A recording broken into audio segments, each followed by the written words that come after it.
video on Halloween. On the morning of March 22nd, 2024, the Kern County Sheriff's Office was flooded with calls about an incident that had taken place near the Wasco Amtrak station in Wasco, California. The incident involved a pedestrian who was reportedly walking dangerously close to an active train track before being struck by an oncoming locomotive, a situation that authorities knew was likely unsurvivable. What the fuck? Police arrived at the scene shortly after 8 a.m. and were met with the bloody aftermath of the accident, as they found 48-year-old Horatio Ayala Penoza deceased on the tracks, with the force of the impact being so strong that his body was torn apart and scattered all throughout the area. Holy shit. At first, it was believed to have been a clear-cut suicide, but after interviewing some of the witnesses, police learned that the man had never stepped in front of the train, and rather, he had actually been sucked underneath as a result of walking too closely, painting a clearer picture that this was all a tragic accident. Why won't this TikTok post? But as police were conducting these interviews, one strange detail kept coming up, as apparently, Horatio wasn't the only one on the tracks around the time of the incident, with there allegedly having been one other man standing nearby, a man who took off shortly after Horatio had been killed. And strangely, witnesses believe they saw the man reach down and pick something up before leaving. Just For always the officers under on the scene, review. finding this man became the next obvious order of business. Getting killed But by at a this point, train he'd gotta already be found top himself 10 a few worst blocks death. away, where he was spotted by a group of construction workers. The group watched as the man walked towards them, appearing to hold some sort of large item in one of his hands. Chat, new the TikTok same on my item main that had been account. taken from the train Like, tracks. comment, And the repost. closer he got, the clearer it became what exactly this thing was. It was a human leg. A leg? Happens fast. What's the worst death you can imagine, chat?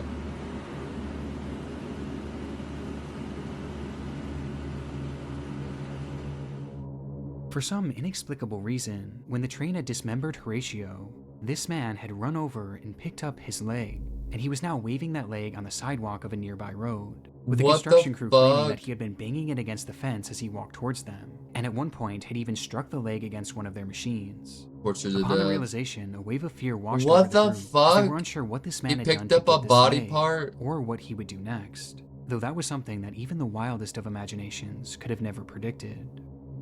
That's insane, bro. He starts.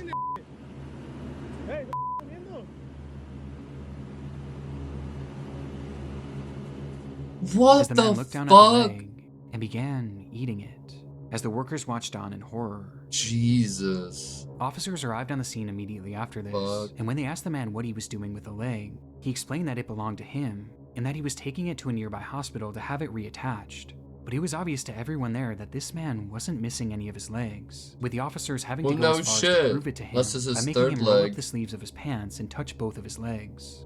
His explanation was completely nonsensical, and obviously didn't account for the fact that he was literally eating the leg just minutes before, leading to officers immediately placing him under arrest. You just have a. It's from the train His name was accident. Rosendo Tejas, a 27-year-old man who had been experiencing homelessness and had been living on a street near the train tracks, with police determining that he did in fact have nothing to do with the actual death of Horatio. He just so that's happened to be near the crazy. tracks at the time, where he would first witness the accident, and then, for some unknown reason, take Horatio's leg and start eating it.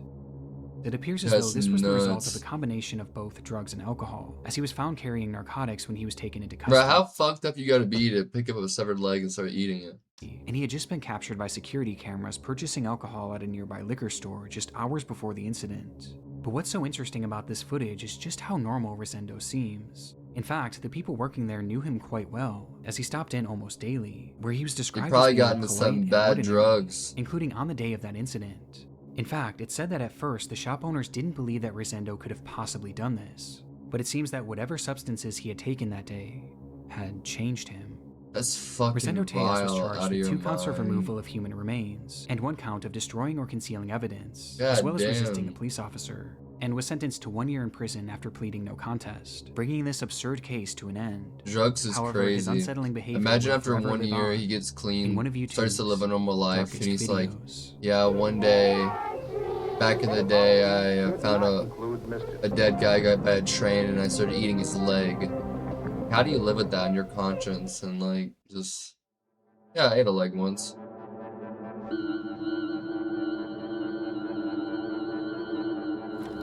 I was once a cannibal. It was just past 10 p.m.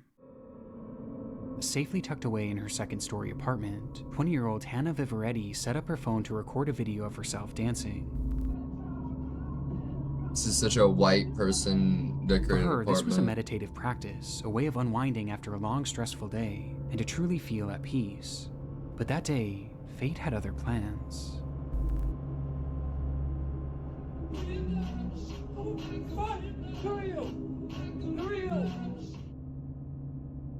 As Hannah was dancing, something off camera caused her to stop dead in her tracks and yell, "Who are you?" It was a man whom Hannah had never seen before, standing in the doorway of her balcony. Yeah, that's where you drop kick instantly. Which, again, was on the second floor, meaning that man had climbed up, cracked open the door, and was now standing in her home staring at her, quietly muttering nonsensically with a big grin on his face. Who are you? Who are you? Please get off. Hannah stopped the music and again asked, "Who are you?" To which the man responded by saying, Please get out. No, please That's get out. fucking Yes. terrifying. But her demeanor and the panic in her voice made it all too clear that this was far from the On the case. second floor. Please get out of my apartment right now. She started to make her way over to her phone and then towards the front door. All the while, the man kept calmly insisting that they be friends. But Hannah was having none of it. Please get out of my apartment right now. Opening her front door and, in the process, Get out. Get out. pointing the camera Oh, directly at him, damn! giving us our first and only glimpse of the man as he's standing still in the balcony doorway. And with her front door now open, she yelled at him to get out, loud enough for the neighbors to hear. Get out. But you lock your balcony door too, Which finally chat. caused the man to retreat. As it turns out, I'd Hannah did flip. actually know who this man was, at least vaguely, I don't as he feel lived in the no. same apartment That's why you gotta get a complex, gun, but he never chat. actually spoke to her. He would always just stare and smile, making it apparent that he had some sort of sick interest It's in her. America. I As get a for why he blade. entered her home that night, it's fairly obvious that his intentions were incredibly And sinister, window. with Hannah recalling that during the entire experience, his hands never left his hoodie pocket, making her wonder if he was holding onto some sort of weapon that he may have been Or his planning to use on junk. her. But thankfully, because of her swift reaction, we'll never truly My know what he had parents have planned that them. night. Days after the incident, police would arrest 36-year-old Angel Moses Rodriguez Gomez and charge him with stalking, Damn, second-degree bro. assault, third and fourth-degree burglary, and malicious destruction of property. It's But two surprisingly, Hispanic shortly guys in after a his row arrest, is not looking they good for the allowed him to walk free on Latinos. bail.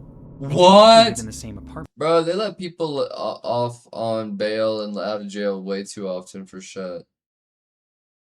Unregistered to wear gloves. Like, this is crazy, bro. Complex as Hannah, and clearly Guns in knew my where country. she lived. This decision was incredibly controversial, with Hannah herself stating in an interview that, "I just don't think it's fair that he's walking freely right now, and I have to watch my back at every angle."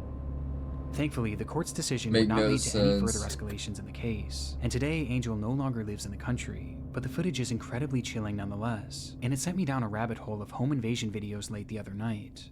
And here on YouTube, I came across countless unsettling examples. One such example comes from Saratov, Russia, One and such shows a woman example. moments after I being love awoken saying by the that. sound of knocking One as she lay in such bed in her example. apartment. It was around 4:30 a.m., which was already unusual enough, but things became downright horrifying for her when she realized that the knocking wasn't coming from the door, it was coming from the window. Ugh. See, I would be I guess I would try to record. Outside of her window, Nah, bruh. Nah, bruh. That's outside of her window terrifying. was a man banging his head against the glass over and over again. And equally as disturbing, this woman's unit wasn't on the first floor. She was 2 stories up, and she didn't have a balcony. Across the street, a neighbor filmed the incident as it happened, showing us that the man was standing on one of the building's gas pipes while he continued to strike the window. Eventually, these hits grew so forceful that the glass started to break, and his head began bleeding profusely, What finally the leading to the man fuck? stopping. But not in the pursuit of The entering the crackhead home. out.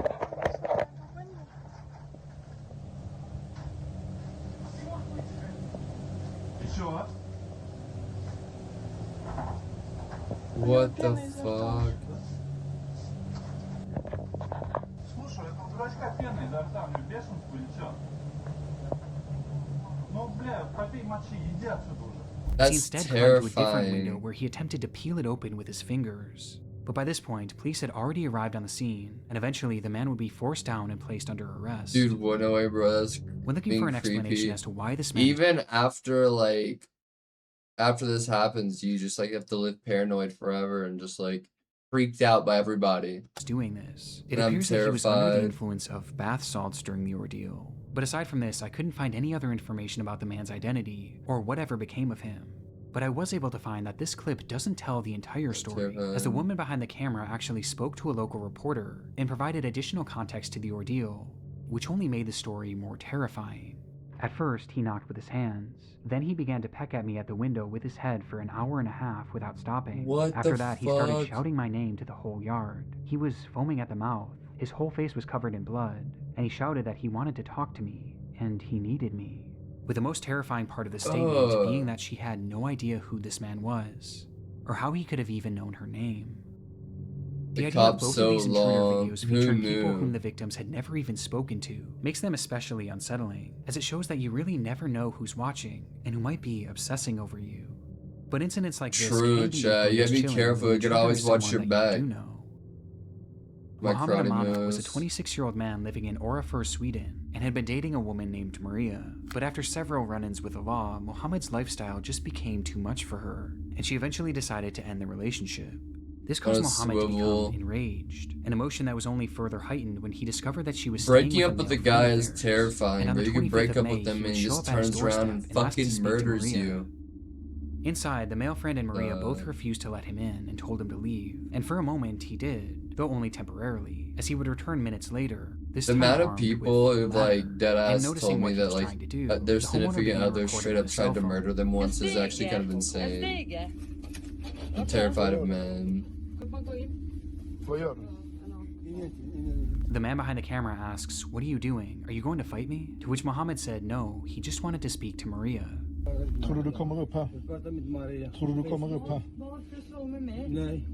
As he said this, his demeanor was unsettlingly calm as he continues making his way up the ladder. Mohammed, du kommer inte upp här. Du kommer inte in I mitt hem. Du kommer inte in I mitt hem, Mohammed.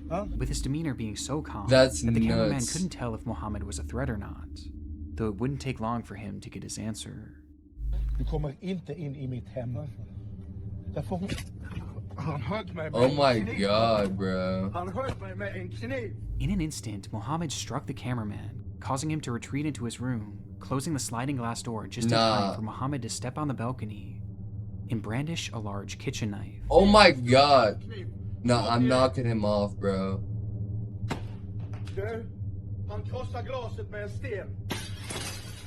You're just standing there, he's got a brick and a knife? Still dazed by the attack, the man holding the camera retreated even further into the house, while Maria had already run into the bathroom gotta stay armed. Oh shit. A door that Mohammed would quickly rush over to. Just stay single now. Släpp in mig på dass, han kommer in. Han kommer in, Maria. Mohammed, hugg du. Mohammed, du högg mig redan. And desperately tried to open, even trying to use his knife to turn the lock, as that lock was the only thing standing in the way of what he was there to do.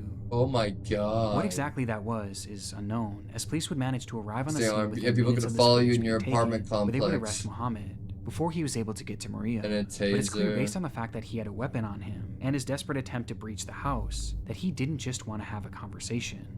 In the end, the man filming was left with only minor cuts, and Mohammed was sentenced to 2 years in prison as well as a 10-year ban from the country of Sweden, leaving us with 3 haunting videos of 3 disturbed intruders whose true intentions will thankfully never be known. That was crazy, bro. It's the spookiest time of the year, a time when the consumption of horror movies and dark YouTube videos reaches its peak. But while fun in the moment, the true terror of consuming this content often occurs long after the credits roll, when you close your eyes to go to sleep, only to feel the sickening feeling of paranoia, every creak in your home sending a jolt of panic throughout your body, making you wonder if someone or something is inside your house. When I used to live in a house, I used to consuming think that creepy content is my livelihood, and that's been secure. Here is a simpler, safe house. And check to run-of-the-mill to a monitors or per system all feel most at peace. They 50 is it simply bro, be too careful. Live in an apartment, you don't really think people are in your apartment as much because it's so small, you know. Alright, hey folks, this is Noah, getting my blog live. Trucks and trucks and lots of trucks. This is the Not very everybody first should that Noah blog, Harpham bro. would post to YouTube. After years of having a channel, Noah finally decided to give uploading a try, posting this inaugural video to a self-titled channel on October 29th, 2015, titling it 10/29/15, video blog number 1, and introducing himself to the platform with Video a simple blog, so a "Hello blog. world" in the description. No, but I did want to Don't even dissect stop them. You just gotta like run away and stay inside. a sermon given by a Pastor Bill, a guy that my dad When you're alone. has been Or a following, victim when you got a taking ideas gun. for 10 years at least. He and his family, 2 kids. In the video, Harpham paces throughout his home and discusses a priest named Pastor Bill, whom he believed was influencing his father and his family, and clearly not in a good way. I've been ignorant of it for a long time, so I wanted to look at it, and I challenged him just to look at 15 minutes of this sermon. Though he gives no context as to who this pastor is, only mentioning that he had been ignorant of the situation for a while, This is gonna be and that this odd. video was his response after trying to expose the truth to his father. Been waiting and waiting. Bisexual and, haven't heard hands. anything. So you give a mean hand job, is So what I you're just saying. post my reply, and I guess that's how I'll start my blog. Again, what this truth is unclear, as the lack of information makes this video a confusing watch, and ultimately it tells us very little about who Noah was, let alone the for other people you. he was discussing. Listen, bro. But he did end the clip by making it clear that this Time to get was to only work. the beginning of what would be a reoccurring blog series that would showcase just him, his thoughts, and his camera. The blog is just going to be me with video Keep camera, getting death threats. and that'll be it. We'll see what happens. God damn. But before those uploads would come, Noah had pinned a website in his description that directed users to a Which blog post is- written by him that same day, titled, "Is my dad in a cult? Even worse, is it satanic?" Throughout the writing, Harpham loosely provides additional context for his video, as he breaks down What's a wrong sermon with being given in by a Pastor cult, Bill, bro? who is shown to be Bill Johnson, a well-known preacher from the Bethel Church in Redding, California, who had garnered a large following online. And despite the sermon being over an hour long, Harpham goes through it point by point, critiquing everything that he said. And the more he typed, the more angry he got. And the more angry he got, the more Religion is nonsensical so his words scary. became. I'm attempting to present a case that shows the leader of this prestigious institution, along with a select group of rulers, Is are ours using mind real? control techniques to poison and confuse legions of useful People idiots allow that slave that. away That's to what I'm keep the saying. institution humming along, and that this man, People wanna Pastor try Bill to Johnson, get and mad at his me for ruling having a caste sex are cult. using mind control to keep people imbalanced and ignorant, in a state of perpetual waiting for the material world to be defied, while they themselves are profiting immensely in this material world. The blog gives us a peek behind the Bro is curtain of the man yapping. shown in this video, a man who seems to be clearly mentally unwell, Doesn't paranoid, understand. and very angry, Yeah, with the that's what post I'm making saying, it clear bro. that the purpose of Noah's content was to bring this Nobody gets me. pastor down, and video blog number 1 was supposed to be just the start. However, there would never be a video blog number 2, as just 2 days after posting this video, Noah's life would take a drastic turn. Oh no, did he shoot the pastor? 911, what's the exact location of your emergency? So misunderstood, it's exactly. Repeat that one more time for me and make sure I had it correct. Well, it's across Thank the you for street from me. understanding I'm my calling from misunderstanding. Tell me exactly what happened. Well, there was a guy walking around with like 2 cans of gasoline or something, 2 small cans, and a big, like a rifle. It was black, and it had a strap around it. He's walking up to doors and stuff. At 8:35 a.m. on Halloween morning, a woman named Naomi Bettis called 911 after witnessing a suspicious man walking around her neighborhood in Colorado Springs. Is he gonna She blow watched him something carrying up? several cans of gas, as well as an AR-15 that was hung over his shoulder. That dumbass had She an didn't know it AR? at the time, but this man was her neighbor, Noah Harpham. And then I seen that he walked into the building, and the glass window at that business is broke.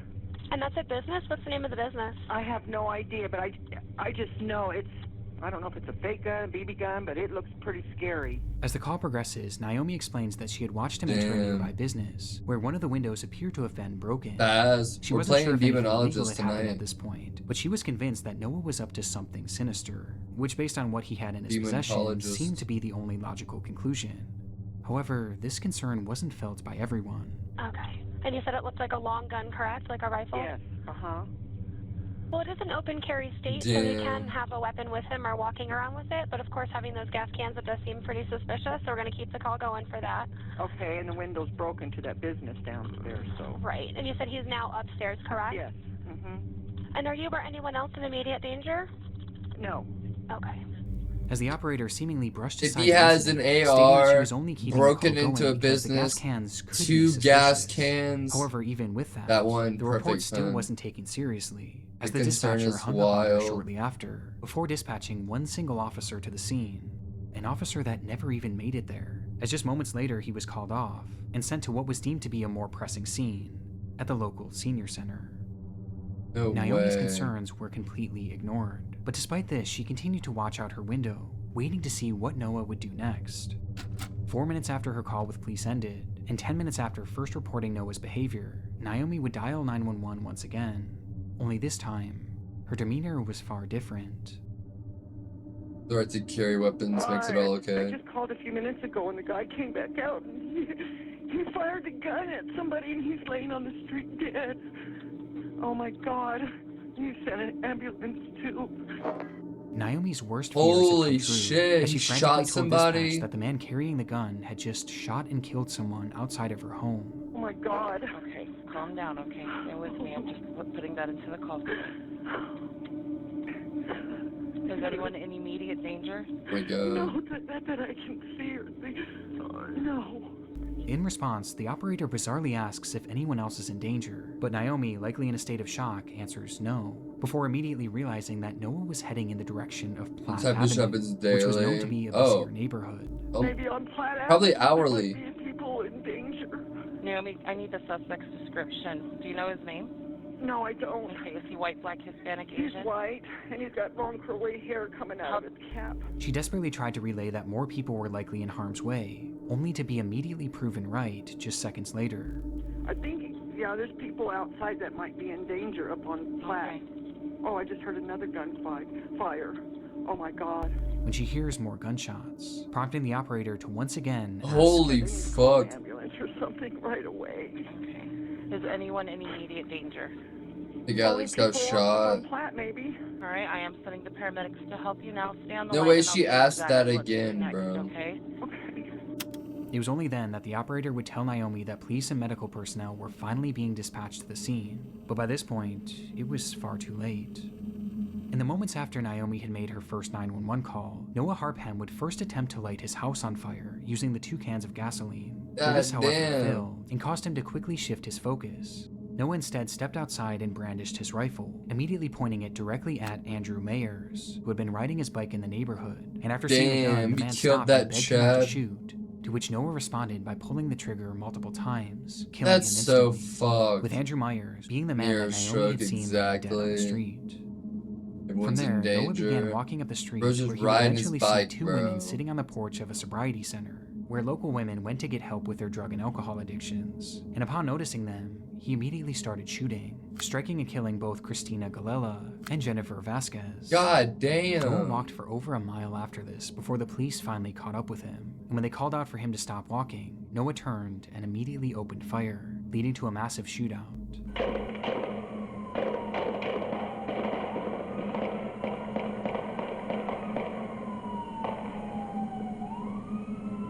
That's fucking nuts, When the Chad. smoke cleared, the only one struck had been Noah, who was lying dead on the pavement, marking the end of his killing spree. It took so long, it's crazy, I The know. investigation that followed revealed that They Noah couldn't have had stopped never it even all met if they any took of the the 3 first people call he killed that serious. day. They were all total strangers, leaving the question, why had he done it? Well, even today, there's still no clear motive, with this appearing to be a completely random and senseless act. But looking at his final and only posts online, Noah was clearly very angry and seemed to be mentally unwell, which was corroborated by testimony from his parents, as they later Damn. claimed that he had anger issues and suffered from drug addiction and bipolar disorder. But what's so unusual about this to me was that this video was published just 2 days before the killings, and it was That's clearly nuts, not meant to be a Chad. one-off post. It was something that he seemed genuinely excited to continue, yet not even 48 hours later, He couldn't resorted to finish his this. vlogs. What happened in that time frame may never be known, but the effects of it will last Yeah. forever.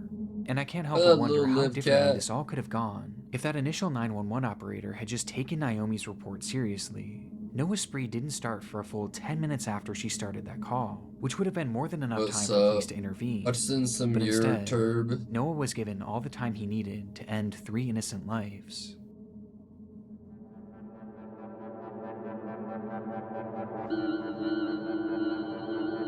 Damn. It wasn't an attraction for the faint of heart. Yeah, standing over give 1,300 feet above the ground, the Deogar ropeway was built to take tourists up and down the Trikut mountain in Jharkhand, India. It was the tallest cable in the entire country, offering an unparalleled view of Deogar and the picturesque landscape around it. Because of this, videos have long since been posted on YouTube showing just how dramatic of a ride this truly is, with one such video being recorded on April 10th, 2022.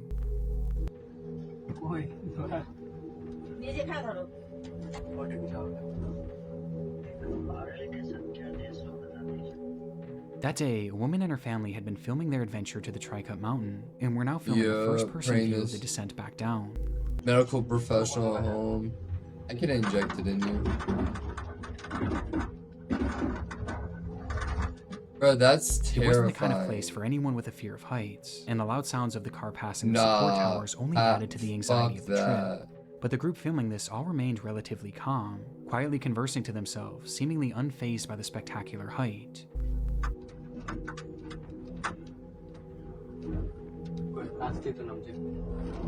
Even enjoying it. A feeling that wouldn't last. Does it fall? Oh no.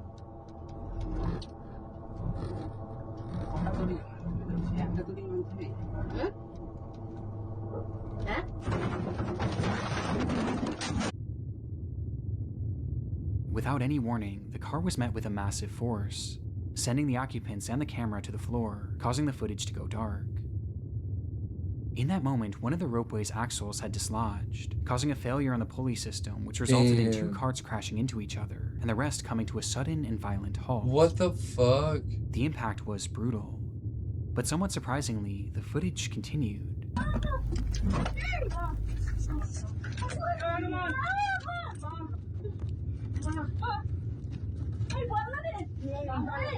Damn. Showing just enough to reveal that the ropeway and the cabin these people were in were both still intact, before the recording came to an end. This group had survived the impact, but the nightmare was far from over. News of the collision quickly spread throughout the region, leading to the scene being flooded with rescuers and news crews alike, with everyone trying to figure out what exactly was happening, and the initial prognosis was grim. In the impact, 1 man in a separate car had been killed, and many others were left injured. And making matters worse, due to the broken axle, the ropeway was now no longer operational, meaning that the 70+ people spread throughout the various cars were now stuck, some of whom were still suspended over 1,000 feet in the air. It was going to be an incredibly difficult rescue operation, just given the height of the ropeway alone. And ultimately, it was determined that the Indian Air Force would utilize their special top-of-the-line helicopters to fly over the cars and lower down ropes with harnesses attached to them for survivors, who then would strap themselves in and be hoisted up to the helicopter above using an electronic winch. It took hours for them to even make their first attempt, before finally trying their approach on a middle-aged man, who slid on his rescue strap and was then slowly pulled up towards safety. What if he died? Julia! What up, sis? Getting with those again. Fuck, no they won't. They're scarred for life. The footage of this is horrifying. These people were already over 1,000 feet in the air when their cars got stuck, and now they were being lifted even higher, tethered only by a single rope and a safety harness. Worst of all, it was a particularly windy day, which was made worse by the swirling of the helicopter blades, a combination that caused the man to start swinging wildly from side to side. I would just want to be stuck into the car until they fix it.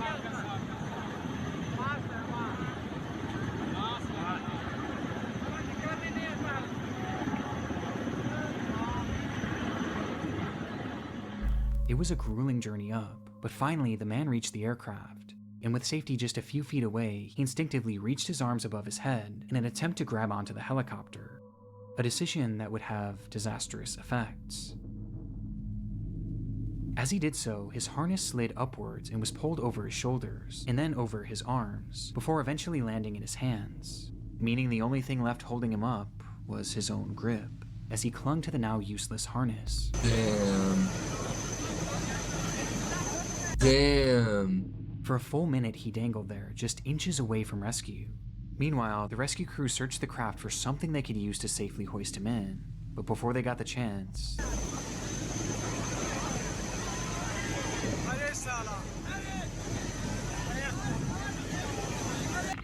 the man slipped out of his harness, momentarily catching himself on the side of the helicopter itself. But by this point, his strength was gone, and seconds later, his grip would fail for good.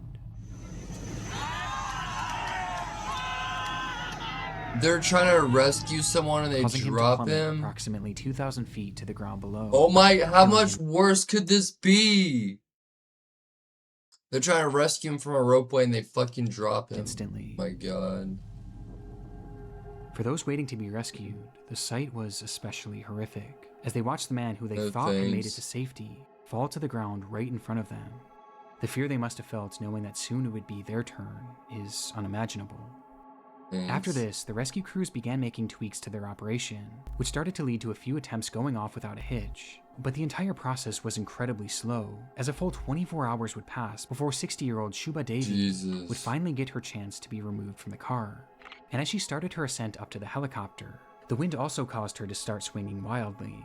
So wildly, in fact, that the winch used to lift her suddenly stopped working, leaving her hanging there, only moving side to side rather than up towards safety. No way. As she hung there, rescuers on the helicopter frantically tried to figure out what the problem with the winch was. But before they could ever get their answer, the rope suddenly snapped. They dropped another one? Fall to the ground below. Bruh. It came without any sort of warning, and from what I could find online, who are these rescuers? These are killers. But either way, it resulted in Shuba's tragic death. Final destination. It took a total of 48 hours for the last of the survivors to be rescued and finally brought to safety, an unimaginable amount of time in an unimaginable position, with survivors having to watch two people fall to their deaths before them, unsure if they too were going to meet the same fate.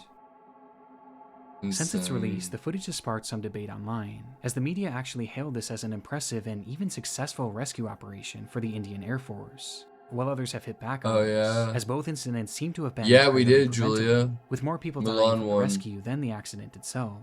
Though ultimately there were no repercussions for the rescue crew, with the only punishments being dished out to the operating company DRIL, which was accused of not properly maintaining the ropeway and not following proper safety protocols. It was even alleged that when the initial crash happened, the people operating the ropeway at the time actually fled the scene and never even called authorities. But I'm not sure if this was ever actually proven. Good competition. DRIL was fined over $1 million and has since been blacklisted from operating ropeways for 5 years, while the families of the deceased were given around $33,000 in compensation. Next time. Currently, there are plans to repair and reopen the ropeway. Though at this point, no official date has been given for the reopening.